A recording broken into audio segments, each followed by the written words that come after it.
Hello મિત્રો, કેમ છો તમે બધા? આઈ હોપ તમે બધા મજામાં હશો. તો આજની આપણી રેસીપી છે હેલ્ધી મગની દાળના ચીલા બનાવીશું. તેના માટેના ઇન્ગ્રેડિયન્ટ્સ જોઈ લઈએ. તો આપણે 1 કપ મગની દાળને મેં ધોઈ 2 થી 3 વખત અડધી કલાક માટે મેં એને નોર્મલ ગોરાના પાણીમાં જ મેં પલાળી લીધું છે. ત્યારબાદ તેમાં આપણે વેજીટેબલ એડ કરશું.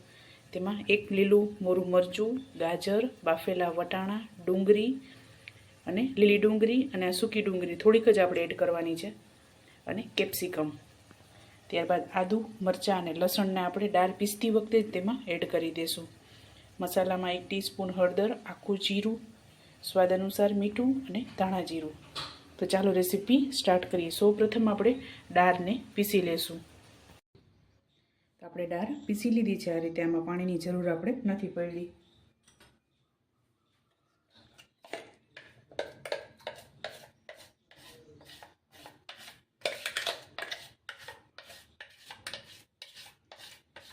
કારણ કે દાળ આપણે પલાળેલી હતી તેમાં થોડુંક પાણી. ત્યારબાદ વેજીટેબલ એડ કરીશું.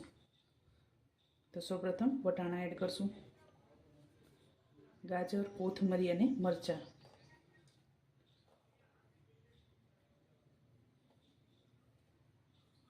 ત્યારબાદ કેપ્સિકમ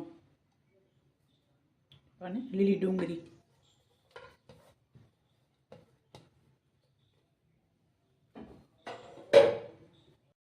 ત્યારબાદ મસાલા કરીશું. તો 1 ટીસ્પૂન હળદર, આખું જીરું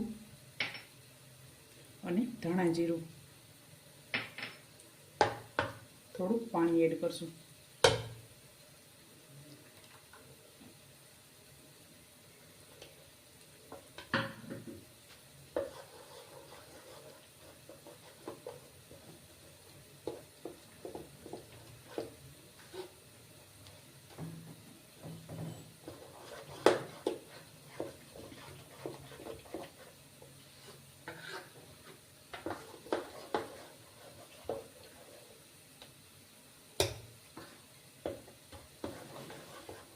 આપણે હજી થોડુંક પાણી એડ કરશું આમાં.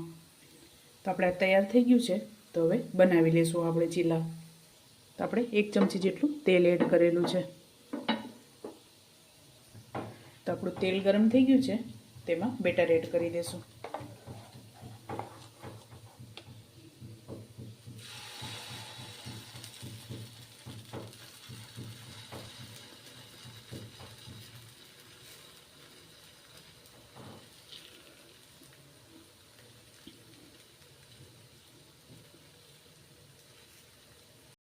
એક સાઈડ પાકી ગયું છે. તો હવે આને ટર્ન કરી લેશું.